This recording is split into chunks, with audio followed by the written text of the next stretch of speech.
the Watchtower of January 15th, 2008. Counted worthy to be guided to fountains of waters of life. This Watchtower study is about the faithful and discreet slave, the human leadership of Jehovah's Witnesses. This is how the Watchtower explains it. God's Word identifies anointed Christians who are caring for Christ's interest on earth as the faithful and discreet slave.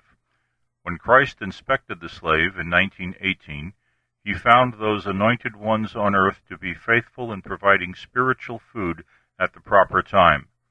Hence Jesus, the Master, was pleased thereafter to appoint them over all his belongings. In this way, before receiving a heavenly inheritance, anointed ones serve other worshippers of Jehovah here on earth. There are two important terms here. The anointed are Jehovah's Witnesses who are selected to go to heaven, also known as the faithful and discreet slave. There are over 9,000 witnesses who claim to be anointed, but this is where the concept falls apart. In actuality, only the governing body, a small group of anointed men based in New York, make the administrative and doctrinal decisions for all other witnesses, anointed or not.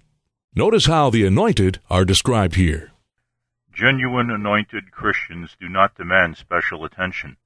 They do not believe that their being of the anointed gives them special insights beyond what even some experienced members of the great crowd may have.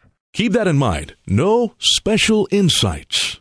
How then is the anointed channeling God's spiritual direction? The greatly diversified wisdom of God can become known only through Jehovah's channel of communication, the faithful and discreet slave. They constitute the channel that Jehovah uses to provide his people with instruction and spiritual direction. Here is the critical difference. That faithful and discreet slave is represented today by the governing body of Jehovah's Witnesses, which has as its publicity agent the Watchtower Bible and Tract Society. Most appropriately, that faithful and discreet slave has also been called God's channel of communication. The vague terminology makes it difficult for both anointed and non-anointed witnesses to notice that they're simply putting their faith and loyalty in a few men who reside in New York. Notice how this Watchtower study continues to enforce the idea that all anointed are involved in leadership. They are not independent, but willing to serve under the direction of the heavenly King and his anointed brothers on earth. Not the 9,000 anointed, the governing body. The anointed are unable to oversee personally each of the 100,000 Christian congregations throughout the world. Not the 9,000 anointed, the governing body. The millions of Christians now entrusted to the faithful and discreet slave. Not the collective faithful and discreet slave, the governing body.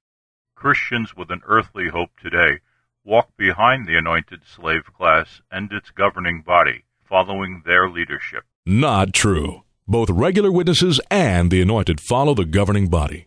Let's get this straight. This is the only time in the article that the governing body is mentioned as being separate from the anointed slave class. When it comes to the leadership of Jehovah's Witnesses, the men of the governing body should always be thought of as separate from the other 9,000 anointed witnesses, just as they should always be thought of as separate from the millions of non-anointed witnesses.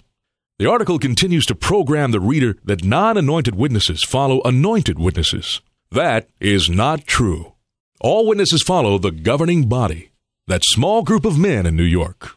Finally, paragraph 8 states a truth about the leadership of Jehovah's Witnesses.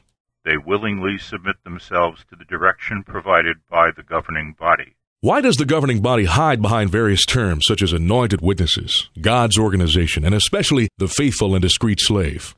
Cult leaders are known to use manipulative methods to control the minds of their followers. Is there any evidence that Jehovah's Witnesses do this? Is their worship cloaked in secrecy?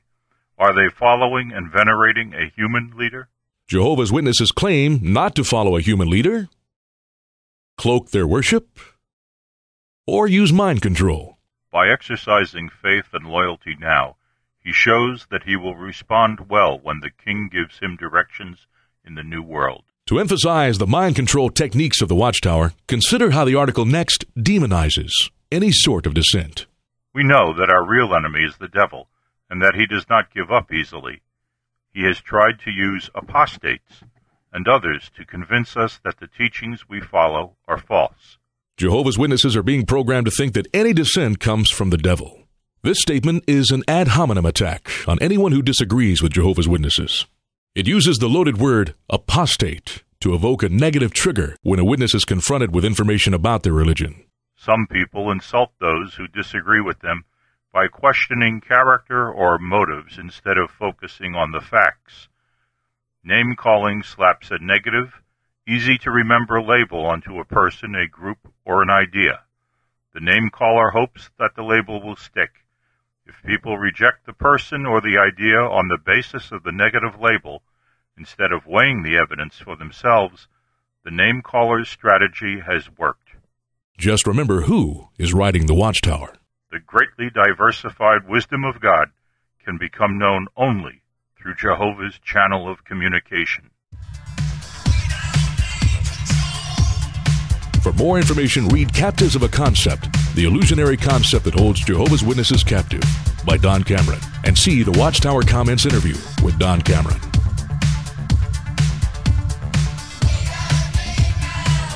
Watchtower Comments is produced by an active member of Jehovah's Witnesses. This video is not authorized or endorsed by the Watchtower Bible and Tract Society.